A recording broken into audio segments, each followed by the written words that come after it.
Hoi and welcome to a Bergkamp Wonderland Live. ABW Live for short, that's what all the hipsters call it.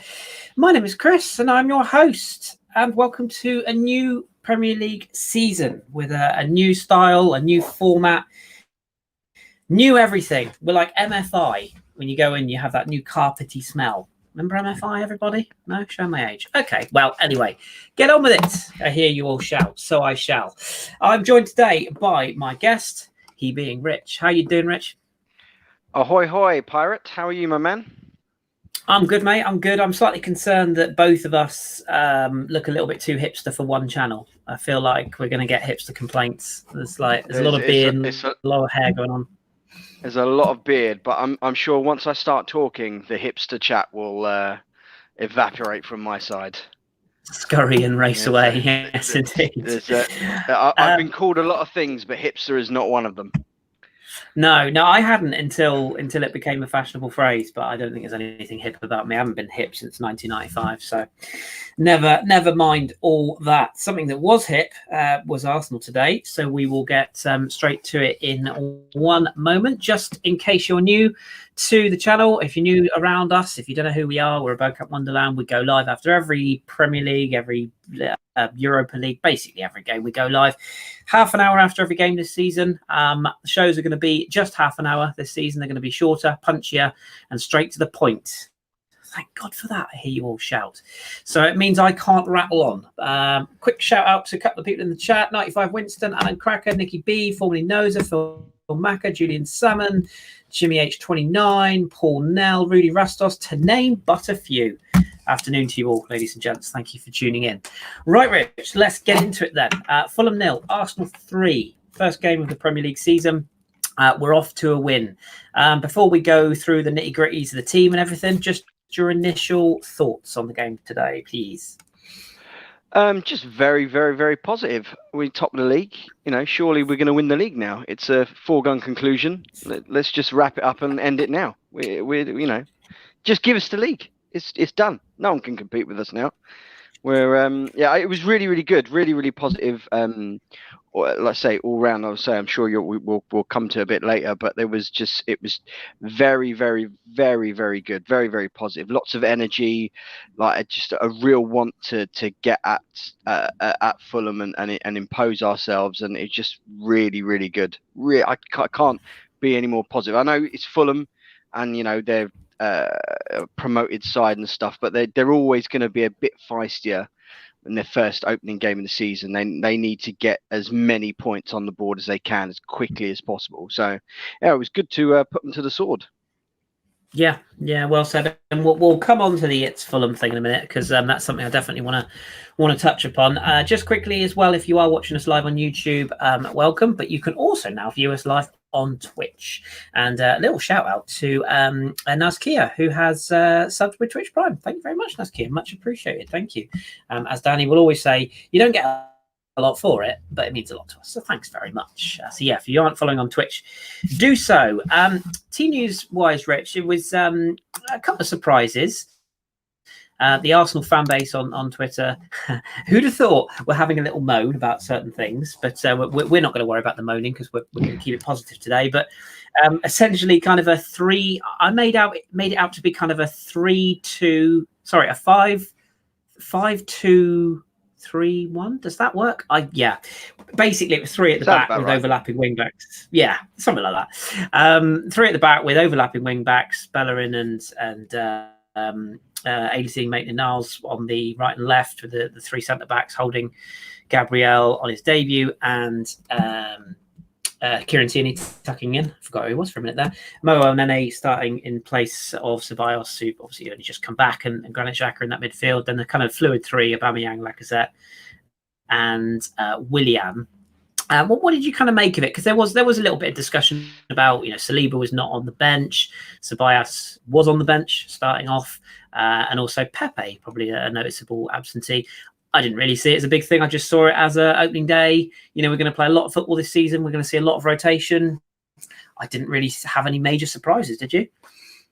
Not really. Well, apart from the Gabriel one, just because not that there's anything like a bad mark on him as a player or anything like that. Just that he hasn't played football since was it since like March or something like I've heard like 6 months he's not played like March.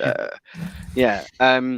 And you know he's not been with the team that long, and you know he hasn't. I think he maybe would have started or played in one of like the warm-up games or something like that. But that was a little bit of a surprise. But apart from that, not really. Like I said, Nene played really, really well. My Egyptian brother played really, really well in the Charity Shield. So, you know, it was not really any complaints. There was nothing that stood out to me, and I was like, you know, throwing the baby out with the bathwater. But yeah, I wasn't hugely surprised. I think quite a few people say were strange. Thought the omissions of Pepe was strange. I didn't really see it as massively strange because I thought Willian would debut.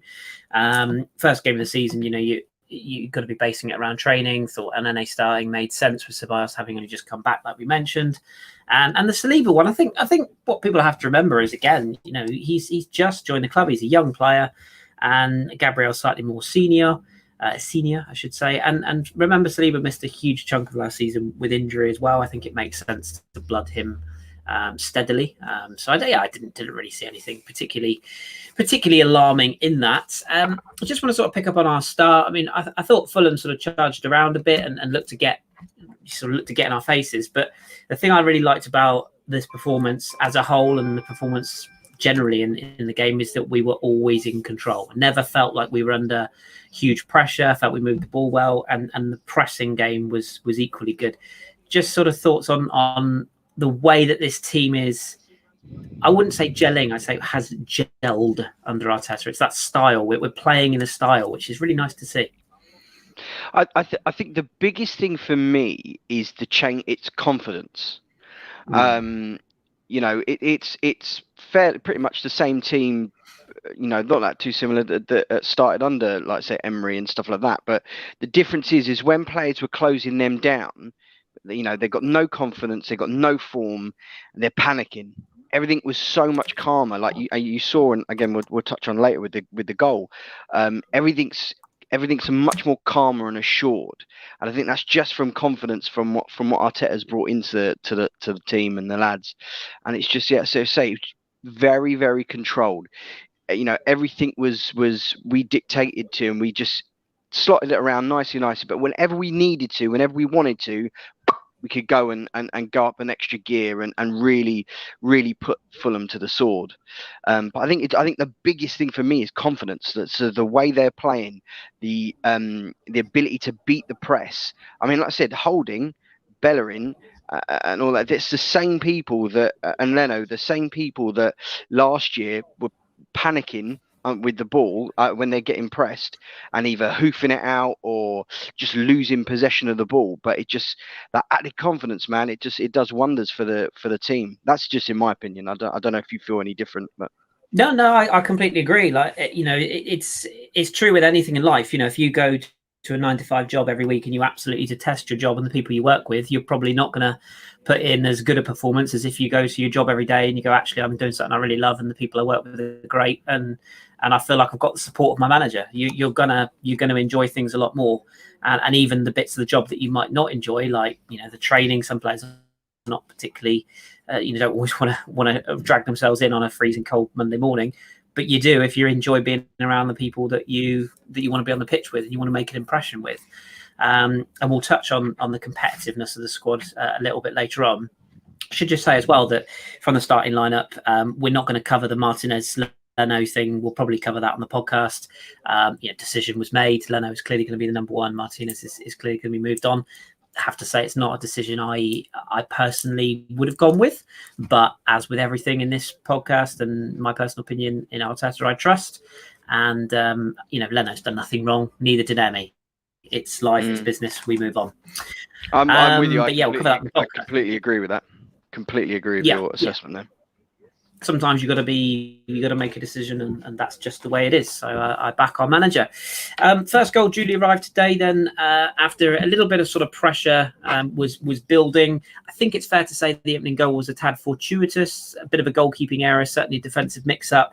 But Willian in the right place at the right time to force a save. The ball bobbled out to Lacazette, who tucked away. He couldn't miss. But I don't know about you, but that's the kind of goal that I feel like Arsenal don't score enough of. 6-yard box, bit scrappy. It's the Francis Jeffers of the goals. And Laka was in the right place at the right time. Fun little stat for you. He's the first player to score the first goal of the Premier League season twice, I believe, now in history. So there's a fun fact for you. But right place. Yes, indeed. Right place, right time for a striker who... you never know, but it sounds like he's part of Arteta's plans and is keen to stick around. Yeah, he's one that I had a question mark on whether he would get sold to just not purely because like he's a terrible footballer or he's bad or I don't rate him, just be to raise funds. I thought maybe, but he clearly seems to be in Arteta's plans, and Arteta likes him. He works incredibly hard, and he was in the right place at the right time. It's not an easy knack for a striker to obtain, that being able to sniff out a goal and being in the right place at the right time. And I'm glad for him, because I say he's, especially like say since the restart and that, he's worked his absolute socks off, and it's good to see him getting his just reward. So yeah, like I say I'd like to see us get in the box a little bit more and score them scrappy goals. They all count. Just because you score a goal from 30 yards out, it counts exactly the same as a 2-yard scuffer. So get them in there. Get them in there. Yeah, it doesn't always have to be the prettiest goal, does it, to get you in front, and you don't always have to score the worldies every single week. And I would probably say we did get a pretty special goal later on in this game, which we'll come on to. At 1-0 up, I felt like that was kind of the key goal. I didn't feel like we were under pressure at any point, but I felt like we needed to get that opening goal just to kind of settle things down and form a bit of a rhythm. And once we were in front, I mean, it's 8th minute that we went in front, I felt like it immediately put Fulham on the back foot, and we just controlled possession for that first half. A couple of small openings, but largely that first half was what I would describe as comfortable. Would you see the same way? Yeah. There was. I mean, the only bit of what's the word I'm looking for? The only bit of cause for panic was the slight mix-up between Gabriel and Leno, which Leno was able to bail him out with. But yeah, it was just extremely comfortable. Fulham, from a mate of mine who I work with, he's a Fulham fan, and from the sounds of it, they're a very functional side. He's got them. Scott Parker's got them working on under the a bit of the old George Graham in them, of in 1-0 and kind of try to shut up shop kind of thing, and they did that with the way they settled into their big bank of 5 and then everyone behind the ball. But it was just very, very comfortable, and like I said, everything was calm, everything was snappy, and then as soon as we needed to, as soon as we wanted to, we had that extra gear. I know I keep saying it, but it was very, very positive and controlled. It's for quite a while the most relaxed I've been watching an Arsenal game. Normally I'm effing and jeffing and getting all worked up and annoyed, but it was just very controlled, very cool. Yeah. I think the point about the extra gear is a really important one to make, and it should stress as well that mix-up with Leno and Gabriel came at 0-0, so quite a good piece of goalkeeping, I felt, because he could easily have brought him down for a pen. I thought he chose the right moment to sweep the ball away from the forward to win that after the mix-up. And Jesus, first time they played together, they only met a week ago. It's going to happen, and I'd rather that happen in a comfortable 3-0 than in the last minute at White Hart Lane, for example. Into the second half, we come in at 1-0 up at half time, look fairly comfortable. The ideal thing to do if you're in control of a game at half time is score directly after the restart, and that's exactly what we did. And ironically, Gabriel, probably the area of his game that he needs to or needed to work on the most is his aerial ability, because in Liga in particular, he did get beaten in the air a fair amount. I think it's fair to say it hit his shoulder. It wasn't the cleanest of goals, but right place, right time. Have to say, shocking marking from Fulham, but it's quite a way to start, scoring on your debut from a corner to go 2-0 up. Yeah, like I said, that first minute wobble didn't affect his game at all. He was absolutely immense after that. And like I say, if you're no good at heading the ball, do it with your shoulder. It's all good. It's all legal now. But I was really impressed with his strength. So when the corner came in, I think it was the Fulham defender. Is it Michael Hector? Yeah. He had like 2 bites at him to push him. He pushed him in the back twice. It's solid as an absolute rock, solid as a rock. It was, let's say if that's just that's his debut and that's his, what we've got with his first snippet after meeting the people after 20 minutes, mate, bring it on. I'm very, very happy with that. Very, very happy with that. Yeah. What was which bit? I'm getting it Willian all muddled up. as well from the corner. Which bit was the lead up with the Rob Holding juggling? Was that how we got the corner from that goal? Yeah, that's how he forced the corner, wasn't it? Yeah, when he kind of went bombing up like prime Pele and just dancing through the middle with flick ups and knee ups and kick ups. And yeah, I have to say, of all the players, I would not have put that down to for an assist to win a corner. It probably would have been Rob Holding. But yeah, I mean, and that sort of just displays the confidence, doesn't it? You know, I can't have imagined us doing that in the Emery era. Can you? I think it would have been a square pass along our goal line out for a corner, probably in that position. I wouldn't have thought that Holding would have been that far up the pitch. No, it was prime Ronaldinho. I loved it. Yeah, holding. No, that's not going to work. Yeah, I tried it earlier. It doesn't work. Doesn't work, does it? We'll have to work on that one.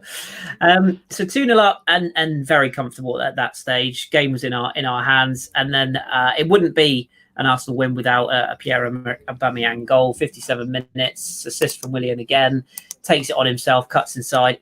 It's the quintessential Aubameyang / Henry from the left. A lot of people sort of say it's poor defending. I mean, yeah, it isn't great defending, but when you're a player with that much ability and that much talent, sometimes you just can't stop him. If you go to him and you close him down, you get beaten. Same result. If you sit back and you stand off, same result. But nevertheless, like a delicious finish. And this is a man who just looks so happy right now. Like, it looks like a really happy footballer and scoring a terrific goal to make it 3-0. Yeah, I felt that the Fulham defender, was it Adoy? I can't remember if it was Adoy or something. He got his body shape all wrong. I know there was like Tierney came bombing down the left, which is, preoccupied his mind, and that was, similar to I think when he scored against Liverpool, same thing. They bombed down that side, and the defender gets preoccupied with the overlapping run, cuts inside and scored. But he had to have changed his body shape. He should have been facing the other way, so that he would force Aubameyang to make that pass to Tierney. But the lead up to it as well, just the brilliant one-touch football and the not panicking. Yes, Fulham were trying to press and get at us, but it was just lovely passing. Can you still with me? Oh yeah, sorry, yeah, you froze for a second. Kris? There, you were in. I can hear you. Yeah. Ooh. Can you hear me? Are we still here? Are you still there? I can hear you. Can you hear me? Can you hear me? I can hear you now. Yeah. I can hear you now. You completely froze. Cool. Sorry. Right. The wonderful world of Wi-Fi, I guess. Sorry. Carry on. Yeah. It's all right. The goal was that good that even the internet froze in awe. It was like I say, it was a lovely team building goal, and it was, like I said, something that we couldn't do a year ago, because the confidence weren't there and we just panicked. But yeah, it was absolutely lovely. What a finish! Yeah, it was. And the great thing I felt as well is that I didn't think Aubameyang had like one of his best days, if you will. Like, I didn't think he had a huge contribution, but when you can pop up and just do that, you don't need to. You don't need to make a big contribution, and that was delightful. I felt a couple of substitutions were made after that. We saw Ceballos coming on And we saw Pepe coming on. I thought both attitudes spot on. Both performed very well in their cameos. Eddie and Nketiah came on for Lacazette as well and looked busy. Individual performances, just a couple to highlight. And your thoughts on Elneny and Elneny in that midfield area and Gabriel's debut. We kind of covered Gabriel, but yeah, as you say, I felt he grew into the game after a nervous start, but he looked strong on the ball and comfortable. And Elneny looked, to me, I think the thing with Mo is that if we end up getting in a Thomas Partey type of midfielder, he probably will go on loan. But the thing I like about Elneny is, and they highlighted it on commentary, he seems to have come back a slightly more rounded player. His time in Turkey has done in the world of good, and he doesn't do anything flash. He doesn't do anything sort of overly dramatic. He just moves the ball comfortably, makes tackles when he needs to make tackles. And he's got that one thing that Xhaka doesn't have, which is a bit of an engine. He can move around the pitch and cover areas. But yeah, I thought he was. I thought he performed very well today, and I wouldn't be against having him stick around. Would you agree with that? Well, I mean, I'm obviously going to be biased, because I'm half Egyptian, and he's my Egyptian brother. So, but he's like a great metronome, isn't he? He just he's not the most progressive of midfielders, but he keeps things ticking. He gets the ball, and one of the things I think he has an advantage over, say like someone like Guendouzi. Elneny doesn't get caught on the ball very often. It's very rare that he gives the ball away. It might not be the most progressive pass, but it will give it to someone who can then make the progressive pass. And like you say, he's a lot more mobile than say Xhaka and stuff like that over especially over long distances. Because one of the problems I felt that when you had Torreira in that position, Torreira's not big enough and not fast enough. The gaps are too big. Whereas I think, and then he can make up those gaps a little bit better than him. But yeah, I'm the real Egyptian star of the Premier League. Let long may it continue.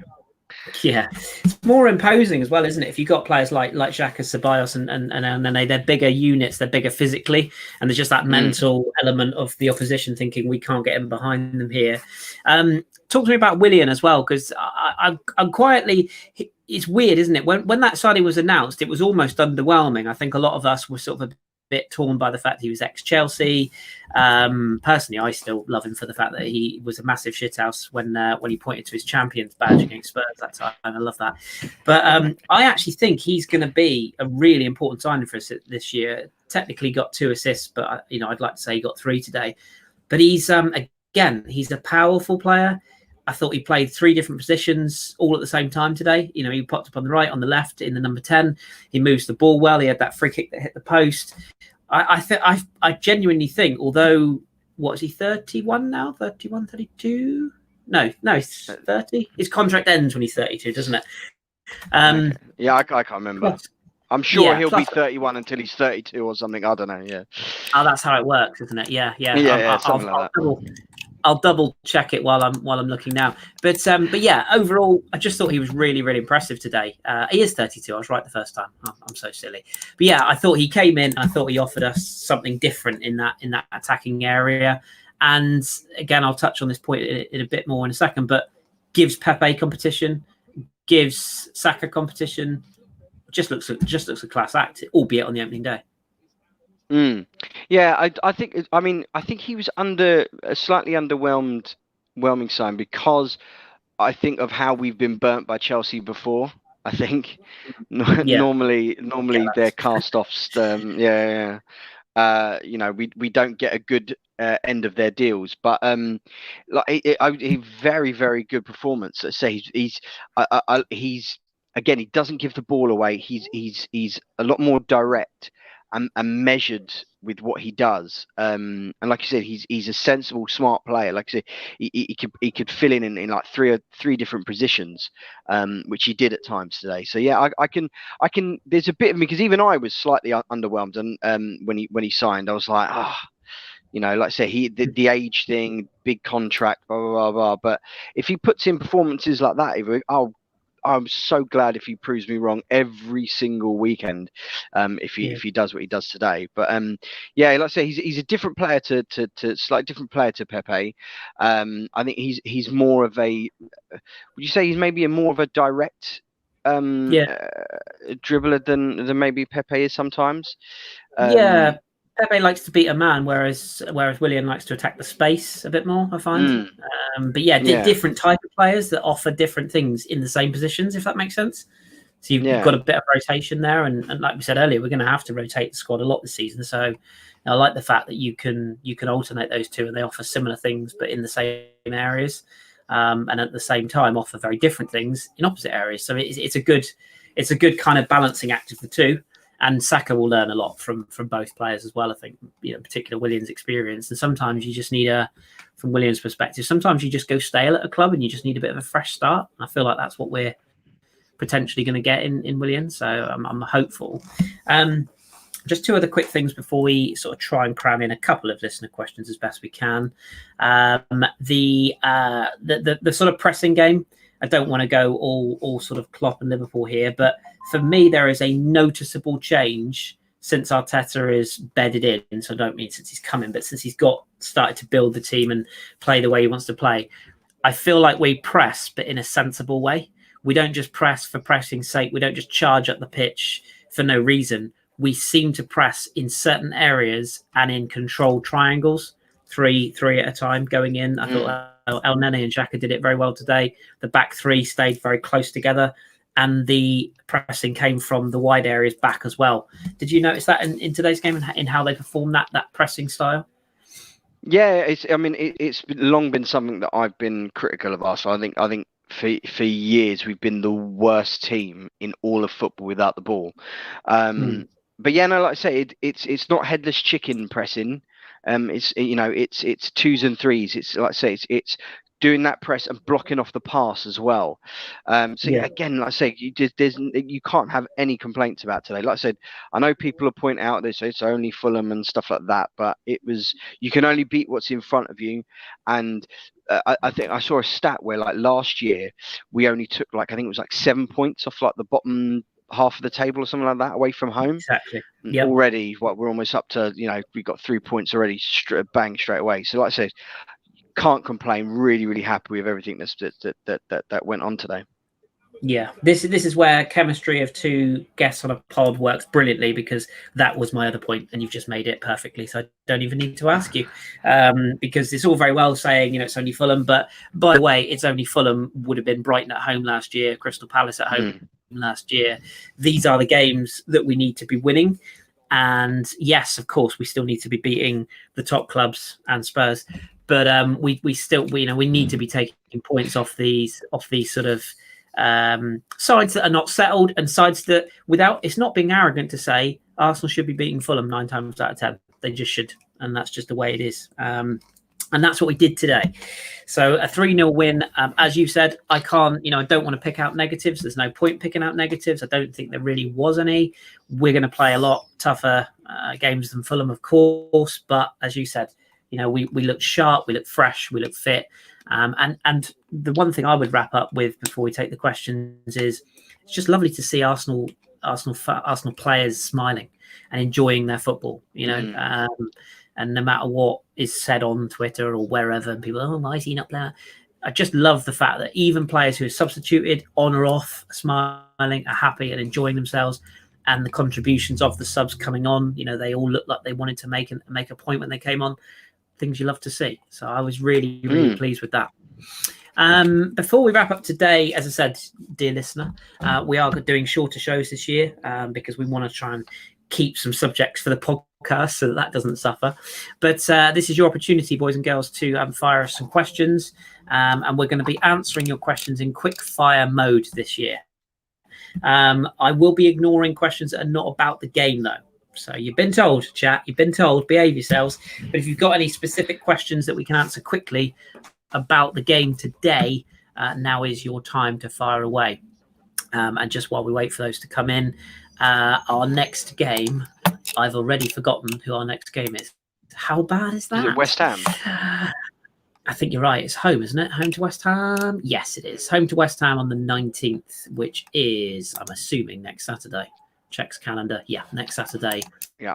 At 3 p.m., 8 p.m., sorry, which you'll be able to watch on TV. It's a Saturday evening game. God, whatever next. Weird. Right, had our first question. Arsenal Los Angeles. Greetings to LA. Stay safe over there. Do you see Willian starting a lot of matches at the pub? We were discussing it, and there were mixed responses.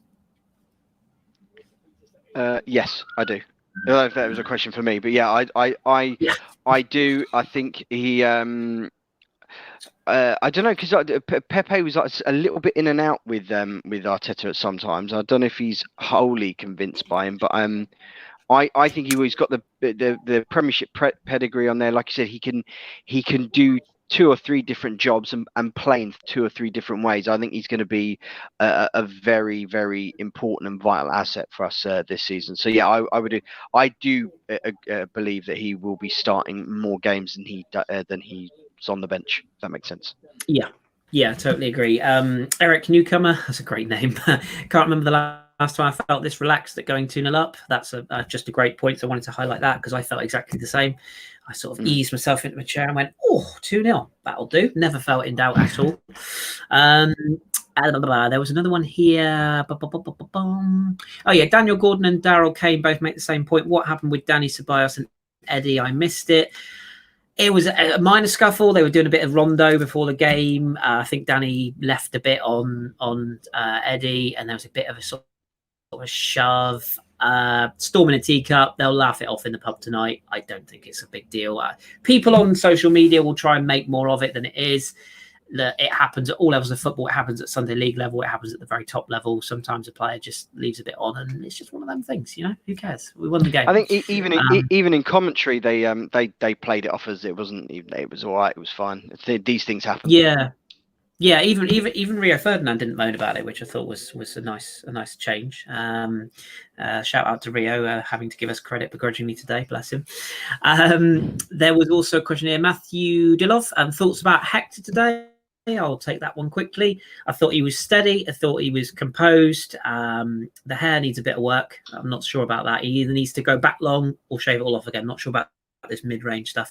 But no, in all seriousness, I thought he was just steady today. I thought he did well. I thought he sort of led quite well in terms of his playing alongside Gabriel. I thought he was in constant communication with him from what I could tell. And yeah, I think if we can sell other options, I'd be keeping him. Would you be keeping him around? Yeah, I would. If it was I like Cedric, but if there was a magic transfer that you could make, would be to sell off Cedric, but and keep Bellerin, because I like Bellerin. I think he's had his problems and his fitness and stuff like that, but he's a good dude, and I think for the money that's being bandied about, I probably wouldn't sell him. Yeah, agreed. Brian DG717 will answer your question on the podcast, so there's a little plug for that one. We'll take 2 more quick ones. Russ Morgan wants to ask, where does Saka fit into this team? Again, I'll take that one quickly. I think it'll just be, he's a young player. People have to remember he is still a young player. He will get his chances this season. I've got absolutely no doubt about it. He'll play plenty of games, but he'll need to be patient. He is a young player, and there's more experienced players in his position at the moment that should be prioritised over him. But yeah, I'm sure he'll have plenty of minutes this season, no doubt about it. And final question I will give to you, Rich, is from Archie. Do you think Arteta only played Ainsley Maitland-Niles today to raise his price and sell? I can't see him taking that spot permanently. I tend to slightly disagree with that one, because Kieran Tierney seems to be having a lovely time at centre-back, and with Mustafi and Mari still away from being fit and Luiz out for a while. I think Ainsley has played his way back into the system, and just on that as well, the manager was asked after the game about Rob Holding, and he essentially said, why would I sell him? He's playing. He's happy here. Why on earth would I sell him to play somewhere else? So, I feel like both Holding and Ainsley Maitland-Niles have probably played themselves into staying when a week ago they were probably going to move on. So, yeah, what do you reckon? Yeah, no, I completely agree. I think I think Arteta really likes him. I think he likes how he's responded to the criticism of him when he first came in, and you've only got to see that, you know, in the bigger games, in the you know, I said that the semi-final, the final, even the Community Shield, and that he's stuck with him, and he's played him, and he's trusted him. So yeah, I don't think he's playing him to get an extra 5 million off of Wolves, but I mean, you know, he's not going to go there anyway. He's not Portuguese. Yeah, good point. And at the end of the day, he's now an England international. He's in our first team. A 3-0 win away at Fulham is not going to increase that money. You know, if we win 12-0 at Man City, maybe, but a 3-0 win at Fulham, I don't think it's going to change what his valuation was last week as compared to what it is today. So, yeah, I think he's got a big part to play this season. And I think the fact he can play both sides at fullback or in midfield is gonna stand him in good stead. So yeah, I think he'll be fine.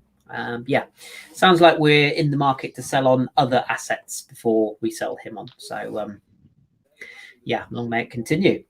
Right, okay, I think we will leave it there then for today. I've already taken liberties and given us extra 5 minutes. How dare I? But yes, where can people find you if they want to find you on the social medias, Rich? I'm on Twitter at Cactus Cash, and that's about all I do, unfortunately. I don't do Twitch or Instagram or anything like that. Outrageous. Danny will train you, young Padawan. You'll be fine. Much to learn. Much to learn. We all have to start somewhere. You can find me at AFC Freddy 8. Most of you know where to find me, and if you don't, how dare you? No, seriously, you can find me on there. I am also on Twitch. I don't stream, but I watch other people's streams, but I'm also on Twitch. And of course, you can follow the podcast at the AFC Podcast. We'll be back with a pod on, I believe, probably Tuesday or Wednesday next week, I would imagine. I'm sure Danny will fill us in on that one. But keep tuned to our socials. We'll, of course, let you know when we're going to be live. No idea who's on. But yeah, we'll announce that in good time. But yeah, my thanks to you, Rich, for joining me today. Much appreciated.